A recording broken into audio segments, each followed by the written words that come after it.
I generally have been very impressed with this conference. Very impressed with the size of it and the organization of it, and I think the organizers have done a great job of this conference. I've met several exciting people, and I've listened to a variety of presentations, and I think the future of this conference is very bright, and chances are that that this conference is here to stay. The venue is beautiful, and I'm pretty sure that this is going to be a conference that is going to become bigger and better in the coming years, and I hope that it does, because it's a vibrant community of scholars in this region, and it's a very productive region, and the university provides the background to it. So I am very positive about the future of this conference, and I look forward to the next one whenever it comes around. Well, I think COVID has made a difference to open and distance learning, but open and distance learning was always here to stay. Open and distance learning serves a very particular need in the community, but apart from those special needs, of people in disadvantaged places or places where they cannot access educational opportunities, distance education and open education has now found a broader niche, and COVID-19, I think, has even made that point more emphatic and clearer. So I think open learning and distance education and open education more broadly is going to find a greater appeal, not just in distance education communities, but also in a whole variety of educational settings. So the future of open and distance learning looks bright, and I'm sure that it will find better opportunities and more opportunities, and more people are going to adopt it and practice and appreciate its value and contribution to human society and economic and political development of people and communities everywhere. Well, isn't it great to be back meeting in person? I say in person, in place, because when we're meeting online, we're still meeting in person. But what I really think about the conference is it just reinforces for us how when people come together, and I guess I'll draw on the theory of connectivism, knowledge is in the network. And so we've had some great keynotes, some great papers, presentations, but the best thing has been talking and meeting with all the people. And personally, seeing what high quality scholarship is taking place in Turkey. You've had a long history of good research and open and distance learning, but seeing it and experiencing it, and it's been a delight talking with people who are engaging in research in this area. Well, some might think that micro-credentials are the next big thing, as I talked about, but I'm slightly more concerned about the post-pandemic period, and I'm talking about the whitewashing of online learning that's going on. I'm not sure that the pandemic has been good for open and distance learning, or should we say emergency remote teaching. There's a legacy that can be quite negative, and I'm experiencing, as I travel, university rectors and presidents and vice chancellors trying to whitewash and return to campus instruction. So I think challenges around the status, the credibility and the quality of open and distance learning have not gone away, they're even more important right now. It was wonderful. I've been welcomed as a family member since I set foot on the conference, and everyone's been treated me just like a family member, almost like a family member. They haven't seen me for a long time, and everything is well organized. People accompany me and allow me to share what I have, so that my experience is perfect and wonderful.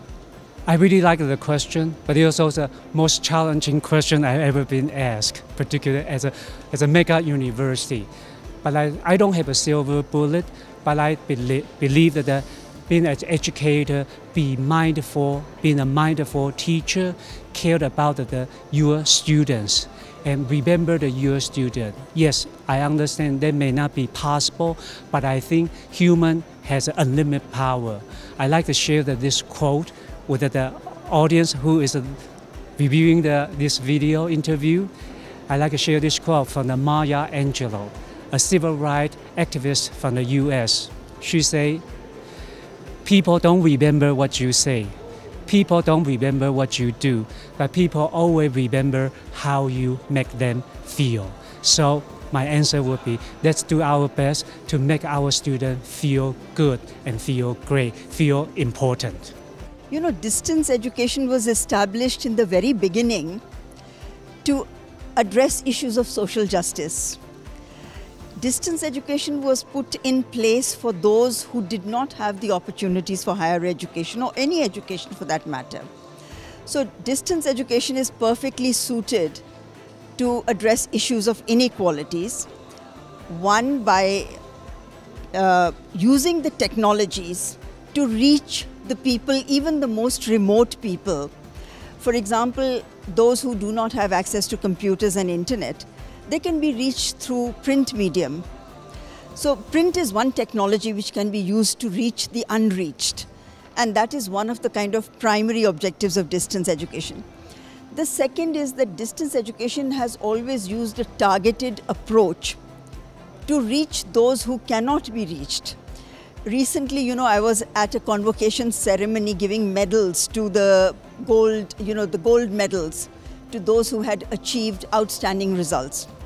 Some of the people who came to collect the gold medals were prisoners. And these prisoners had done their master's degree and they were so happy. And I asked them, I said, what are you going to do after this? They said, we will now do our PhD in the prison. I said, you are our future professors. And they were very happy. So, you know, distance education is not only giving them the opportunity to stay motivated in that most difficult period of their lives, but it's also giving them hope for the future. So I think distance education can reach and cover the inequalities in our society.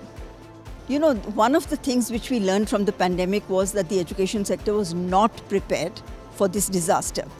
We have to prepare ourselves for future disasters, and climate change is one of them. The climate crisis is upon us, really. We can experience it on a daily basis. So we have to now climate-proof ourselves for the future by doing various things. One is that our buildings and our infrastructure should be sustainable. Second, we should integrate climate concerns and environmental conservation into the curriculum so that everybody is aware. We have to change our behaviors as human beings. And the third is we have to promote the use of distance and online learning, because we did a research in Botswana, you know, between Botswana Open University and the University of Botswana, which is a campus institution. And we found that the carbon footprint of the distance learner is 3 times less than that of the campus learner. So how can we promote the use of distance learning, less transport on the roads, and therefore better environmental conservation? So I think distance education even help institutions become more resilient for future disasters. Thank you very much, and it's really been a privilege and an honor to be here at this conference, and I thank Anadolu University for the invitation. Okay, so for high quality video design, for learning, my attitude is that there are 8 categories, and these are hook, signpost, cognitive engagement, constructive learning, sensitize, elucidate, reinforce, and consolidate.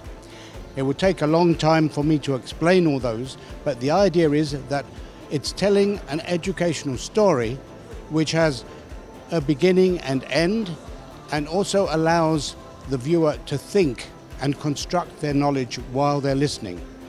And it involves emotional engagement as well as cognitive engagement. The main challenge of high quality video creation is time and budget, actually. So that is a problem, because if you're going to do it really properly, you need a lot of time and you need quite a big budget. So my ideas about this are ideas that require this kind of input. But nevertheless, people can still take something from those ideas, because it's not difficult, it doesn't take time or money to hook somebody, that is, capture their attention. It doesn't take time or money to sensitize, and that's another emotional engagement. And again, it doesn't take time or money to engage students cognitively so that they are working and constructing their own ideas. And this requires good pacing and questions asked during the video. So my favorite moment personally is meeting old friends, because this is my 7th visit to Anadolu University. And the last time I was here, it seems like only yesterday, but it was 9 years ago when I finished supervising the English language course, which had 56 television programs. And I finally met a few people involved in that project, and that was my favorite moment. I'm wondering if there is a disruptive change at all in distance education. Because, I mean, what is in a disruptive change? It should be a paradigm shift that really changes the way we teach and learn. And the introduction of new information and communication technology and network computers, they really initiated a paradigm shift and completely changed the way we teach and learn. I don't see that at the moment. Maybe with all those AI applications coming in for supporting teaching and learning processes might have the potential. Another thing after the pandemic, what we have seen, and this might be also a paradigm shift in how we teach in distance education, is all the introduction of synchronous media we are now using, and this, I would say, could be a major problem for distance teaching university moving into the mainstream of higher education, because they will build upon the premise of the economies of scale, and the more synchronous communication you bring into the learning process, the less the student support systems can really accommodate high numbers of learners. So this is a major thing we should consider. And Florence Martin and her colleagues, they termed the notion of bisynchronous online learning. And I really think we need to rethink the relationship between, not just between face-to-face and online, but most importantly about synchronous and asynchronous communication in distance education. Yeah, when I use my framework of the macro, meso, micro issues in distance education, I would think that so much research is going on the individual level of teaching and learning, instructional design, learner characteristics, cognition, all these kind of things. We have a lot of this research, but what we see now in this whole digital transformation of distance teaching institutions or higher education or educational institutions in general is that we need more research on the practices on educational management, on the meso level, how to develop the educational institutions further and prepare them for the digital transformation. So those are more macro level and meso level issues we need to address in the future. It's quite clear it's the Turkish people. It is so nice being invited here. I enjoy your hospitality, and meeting so many friends here is really my big pleasure. It's lovely to be here. Thank you very much.